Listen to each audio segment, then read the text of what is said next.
Magale, Lohoti ya Magale, Ashita Kajale.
kajele shagati ya magale ashita kajale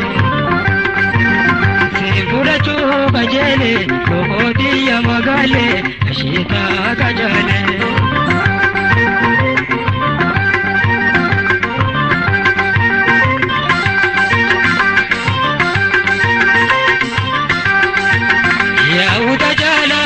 Koya walta chibi nagaya dangashinta Hawi kan koko chamte beda kotisbo jite sinarape kana Ayyama kanke tahu ansi kuchunka jela me benu wajingala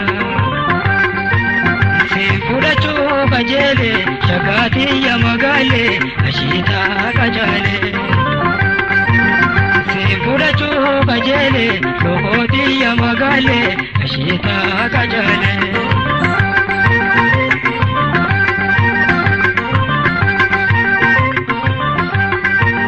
Ya ashita kache koya soragari birata namutu hunara Ansi tutuba chuda pamuna tuna jira hotu sibingoro Ansi pichini bada te doname diga sikka kajela jira Sifurachu kajele shagati ya magale ashita kajale Sifurachu kajele lohoti ya magale ashita kajale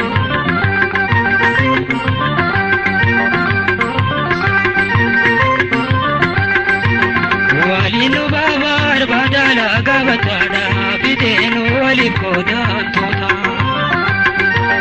Garangan kena harchu bula ketuna ima ijate tutu kota Omnen tonada wate ashita ka jale akamu maragota Sifurachu kajele lohoti ya magale ashita kajale Sifurachu kajele shageti ya magale ashita kajale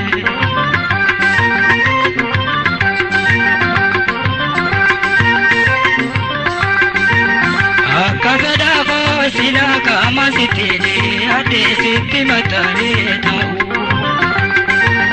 Morma biyube nano te kijala ripise suta tisino asahu Keisumu mako titu yada koti sangise wallale akantahu Sifurachu kajele shagati ya magale ashita kajale Sifurachu kajele lohoti ya magale ashita kajale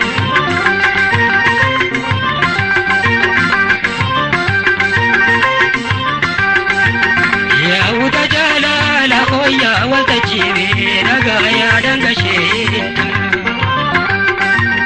Hawi kan koko chamte beda kotisbo jite sinarape kana Ayyama kanke tahu ansi kuchunka jera me benu wajingala Sifurachu kajele shagati ya magale ashita kajale Sifurachu kajele lohoti ya magale ashita kajale